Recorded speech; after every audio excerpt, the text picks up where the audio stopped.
مثل ما يفعل المغرب مؤخرا. شوف المنتخب المغربي المحلي فاز بكأس العرب الأخيرة، المنتخب المغربي من أقل من 20 سنة فاز بكأس العالم. فيه عمل قاعدي. الآن لازم يكون كاين تكوين بأساليب علمية وحديثة، بالأساليب اللي متوفرة حاليا، بالأساليب اللي تعتمد عليها أكبر المدارس الكروية. ما كاش فرق بين المحلي والمغترب. نعم. محمد وهبي مدرب المنتخب المغربي درب صح، درب منتخب الشباب تاع المغرب وخدم معهم كأس العالم. اليوم حنا المنتخب تاعنا راهو يمر في فترة صعبة جدا. نصح المدربين المحليين صحيت نقول لهم اخطيك ما تروحش، لا حبيت يدلوك ويسبوك ويشتموك روح. اليوم المدربين الجزائريين يضربوا بعضهم بعض. حذاري انه فخ. اللهم اشهد اني بلغت. اذا كاش ما اتصلوا بكم قالوا لكم روحوا تحكموا المنتخب، نصيحة لوجه الله من أخ لأخي. اهلا وسهلا بكم، مرحبا بكم في فيديو جديد. واخيرا الاعلام ديال العالم الاخر خرج يتحدث على المباشر. بغينا مدرب محلي كما كاين في المغرب، كما كيديروا المغرب. شوف المنتخب ديالهم، شوف التكوين ديالهم، شوف الفئات السنيه، شوف المنتخب ديالهم فين وصل. هذا اللي كنا كنتكلموا عليه. ما عندكمش واحد الاستراتيجيه، ما عندكمش واحد الخطه ناجحه على مستوى كره القدم.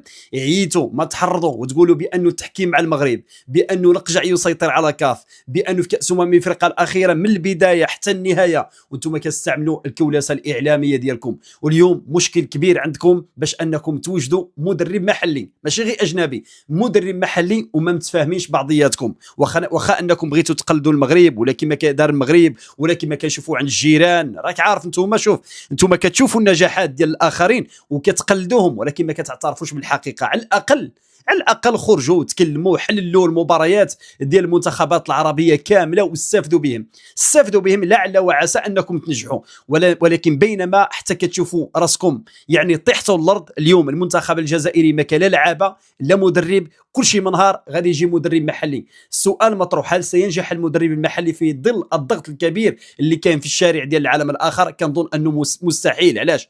لانه سبق لرابح ماجر وكذلك ايضا عبد الحق بن شيخه في 2011 نهار اللي جا وخسر معنا ب4-0 هنا في ملعب مراكش، داروا به كارثه، طردوه من المنتخب. ومازال لي فيديو شاهده على التصريحات ديال عبد الحق بن شيخه، وقال لك تعرض للظلم وهزت حوايجي وجيت للمغرب وكمصا كيدرب داك الساعه هذاك في الدوري المغربي.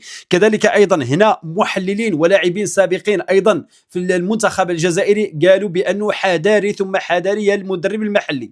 هنا وصام قال حذاري تمشيو تشدوا المنتخب، راه والله لا فخ، قال لهم فخ حذاري انكم تشدوا المنتخب. بغاو يمسحوا فيكم فقط هذه الكوارث وهذه الخسائر الكبيره جدا. اليوم المدربين المحليين اللي راهم ناجحين في المنتخبات العربيه ولا المنتخبات الافريقيه، الاتحاد ديالهم عنده استراتيجيه، وهناك عمل وهناك اراده، هناك اشتغال على المدى البعيد. بينما انتم فجاه سقط المنتخب وهرب المدرب، واليوم المدرب كيطلب الحقوق ديالو الكامله. اليوم الكامله، الا ما كانش الحقوق ديالو الكامله راه كما سمعت في الاعلام ديال العالم الاخر بانه يقدر يمشي للفيفا، غادي يخلصوه في ذاك العامين ديالو، ما كان لا 3 شهور لا شهرين. الحقوق ديالو الكامله، دار محامي، صيفط المحامي ديالهم قال لهم انا سمحوا لي، مشى راه كيتبحر في سويسرا. خليكم مشاهدينا الكرام مع الفيديو، نتلاقاو في النهايه ديالو. نتحدث عن تكوين المدربين ونتحدث عن تكوين المكونين. يعني اللي يجي يعمل في التكوين لازم تكون عنده كفاءة عالية، وإذا ما عندناش هذه الخبرة وهذه الكفاءة ما نحشموش. عادي نجيب واحد من الخارج ونخلصه مليح ويعمل لي تكوين سليم ويزيد يكون لي المكونين حتى تكون استمرارية في العمل. الآن لازم يكون كاين تكوين بأساليب علمية وحديثة، بالأساليب اللي متوفرة حاليا، بالأساليب اللي تعتمد عليها أكبر المدارس الكروية.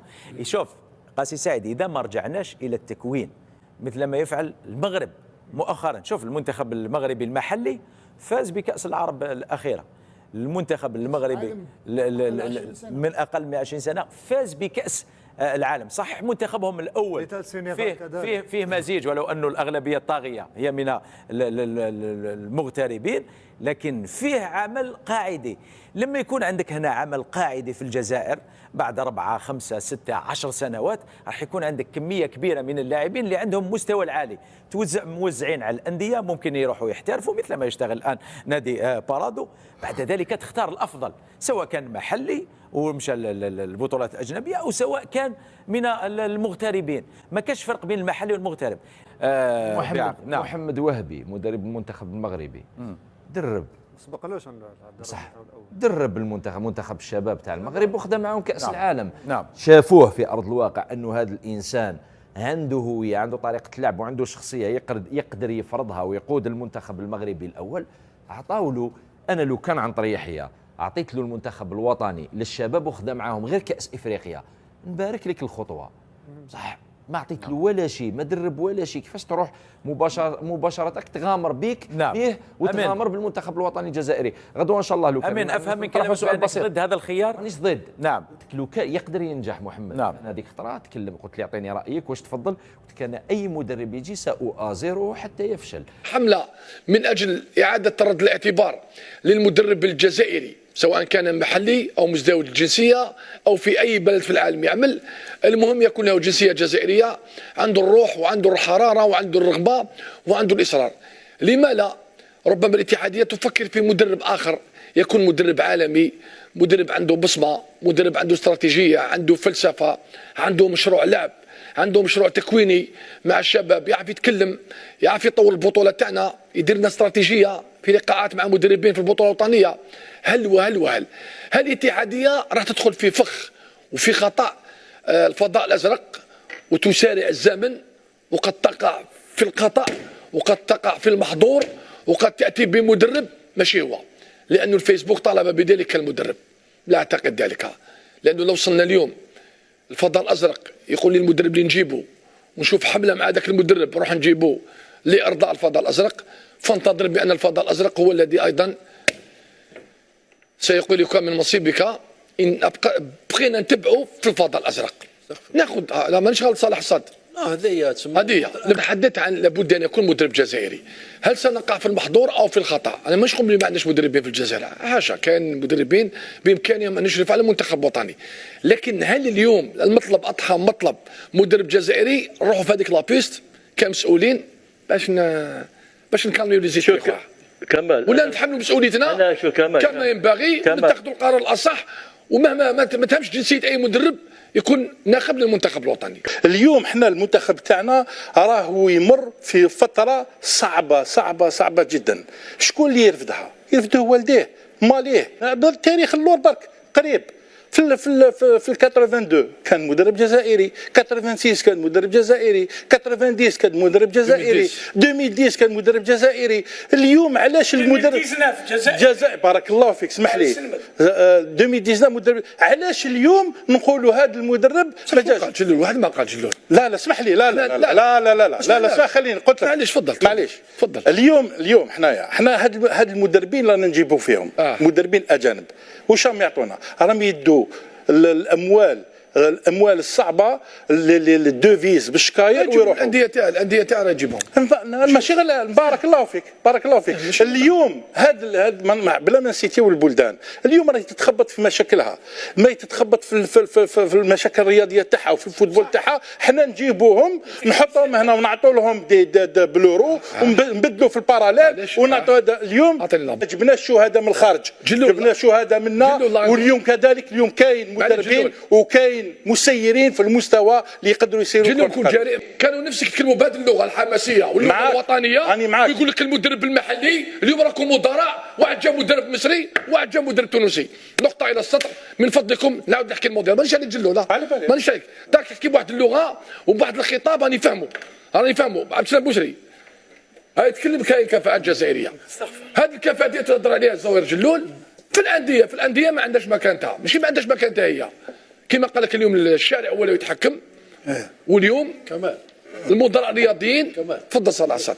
شوف انا دي ننصح المدربين المحليين، صحيت، نقول لهم اخطيك ما تروحش، لا حبيت يدلوك ويسبوك ويشتموك روح، باسكو ما تنساش واش داروا سعدان، ما تنساش واش داروا بن شيخه، ما تنساش واش دار الماجر.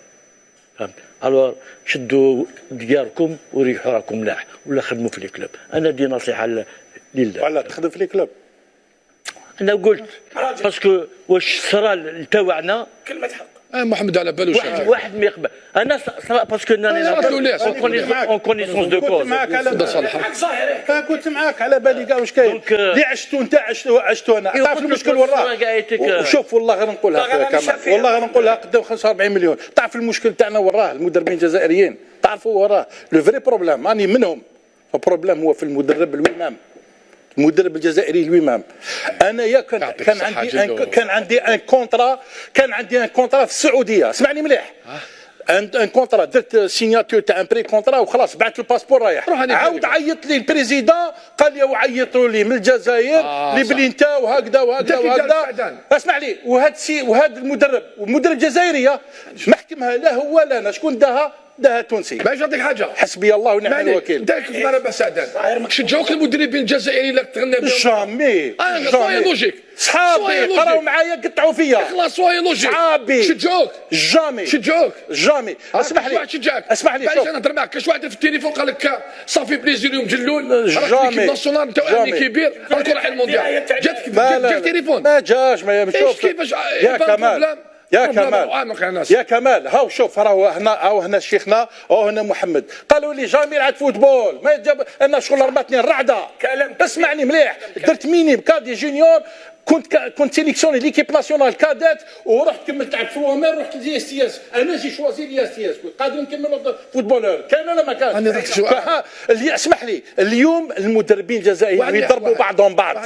لو كان اليوم واحد الجيريان شوف مدرب جزائري يطلع لي بريمي اللي يضربوه المدربين الجزائريين يديروا تصويت للشعب، يديروا فوطي والشعب هو يختار. باش الشعب اول مره يتحمل مسؤوليته. دائما نحملوا مسؤوليات الصحافه للسلطه. اخويا المره نديروها للشعب، نرموا الكره للشعب، هما يفوطيو ويختاروا طاقم فني. اخويا ونشوفوا يختاروا هما من حقهم منتخب. هذا جواب كوميدي من جابر.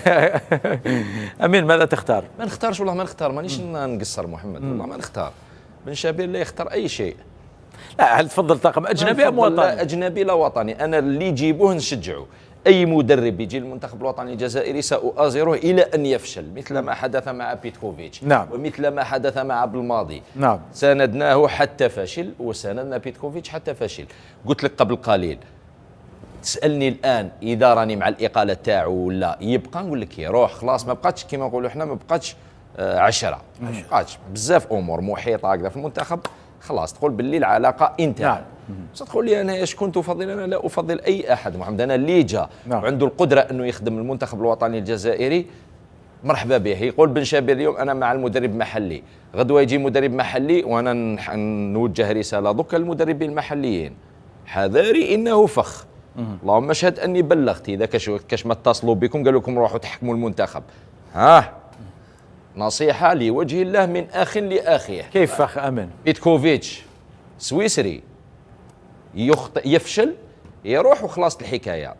انت يا محلي راح تعاود تولي لهنا الجزائر. واني نحذر، انا احذر اخوتي في الله. شابير يقوم بتخويف المدرب. والله غراني اسمع. لا ريزون والله اسمع. اسمعني، كان ماجر الله يذكره بخير، كان ماجر يخدم معنا اذا تشفى. صحيح. اتذكر جيدا رحت عند حمزه بركاوي ربي يرحمه الولاد موسى، ما على باليش علاش رحت لعنده هذاك النهار، وسمعت الخبر باللي راح يعينوه.